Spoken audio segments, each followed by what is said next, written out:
ఆహార వ్యతిరేకత గురించి మాట్లాడుకుంటే బెండకాయ ప్రత్యేకంగా ప్రస్తావించబడింది. ఆయుర్వేదం ప్రకారం బెండకాయ అనేది చల్లని స్వభావం వల్ల కూరగాయ. దీన్ని ప్రయోజనకరంగా భావిస్తారు. సాధారణంగా అన్ని భారతీయ ఇళ్లలో ఆహారంగా తీసుకుంటారు. కానీ బెండకాయను కొన్ని వస్తువులతో కలిపి తింటే అది ప్రయోజనానికి బదులు హాని కలిగిస్తుంది. ఆయుర్వేద చార్య డాక్టర్ సలీం జైదీ ప్రకారం బెండకాయ పాలు చల్లగా ఉండొచ్చు, కానీ వాటి ఏకకాల వినియోగం శరీరంలో కాల్షియం ఆక్సలేట్ను సృష్టిస్తుంది. ఇది ఆరోగ్యంపై ప్రతికూల ప్రభావాన్ని చూపిస్తుంది. దీని కారణంగా మీరు ఇబ్బందుల్లో పడవచ్చు.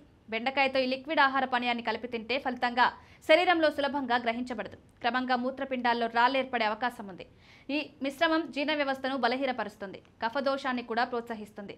ఇది ఆరోగ్యంపై ప్రతికూల ప్రభావాన్ని చూపుతుంది. భోజనం తర్వాత టీ తాగడం ఒక సాధారణ అలవాటు, కానీ మీరు బెండకాయ తిన్నట్లయితే ఈ అలవాటు ఆరోగ్యంపై చెడు ప్రభావాన్ని చూపిస్తుంది. వాస్తవానికి టీలో ఉండే టానిన్లు బెండకాయలోని పోషకాలు గ్రహించకుండా నిరోధించగలవు. ఇది దాని ప్రయోజనాలను తగ్గిస్తుంది, ఆరోగ్యానికి పెద్ద హాని కలిగిస్తుంది. శరీరానికి అవసరమైన పోషకాలను అందించదు, ఆరోగ్యంపై ప్రతికూల ప్రభావాన్ని చూపుతుంది. దీంతో పాటు ఈ మిశ్రమం కఫదోషాన్ని తీవ్రతరం చేస్తుంది.